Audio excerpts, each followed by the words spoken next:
La Sénéco lève la grève des enseignants sur toute l'étendue du pays après concertation avec le président de l'Assemblée nationale, le professeur Vital Kamerhe, après avoir eu le samedi 19 octobre 2024 une séance de travail avec une forte délégation de ces syndicats des enseignants du Congo, conduite par Madame Cécile Chiombo, secrétaire générale de cette structure, et les députés nationaux élus du Congo central, Jonas Tshundu Tshundu et Maneno Riziki. Ces échanges ont tourné autour de la revalorisation de la question de l'enseignant congolais qui fait face aujourd'hui aux multiples problèmes administratifs, logistiques et surtout financiers, chose qui ne lui permet plus d'exercer décemment et dignement son travail. Très attentif à ses interlocuteurs, le président de l'Assemblée nationale a salué la bravoure des enseignants congolais qui se sacrifient depuis des décennies pour assurer une bonne relève à travers la formation de la jeunesse. Vital Kamerhe a soulevé le fait que le budget de l'éducation nationale et nouvelle citoyenneté doit désormais être élaboré en tenant compte des propositions faites par les experts de ces secteurs et en associant les syndicats des enseignants du Congo.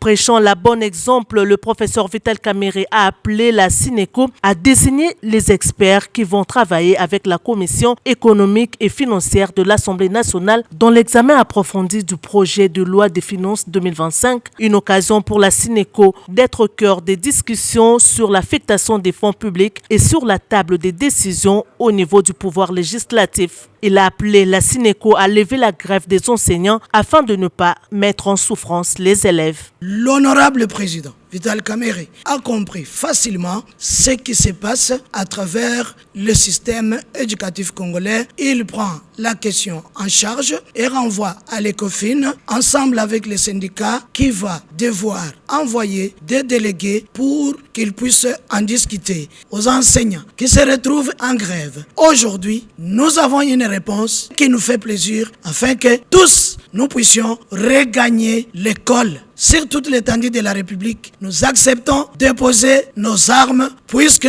la réponse qui est arrivée est une réponse que nous considérons être fidèle. Il faut noter que cet exercice sera prolongé vers les syndicats des médecins et l'intersyndicale des agents de la fonction publique qui pourront aussi être invités en séance de travail à la commission ECOFIN de l'Assemblée nationale dans le cadre de l'examen de la loi de finances 2025.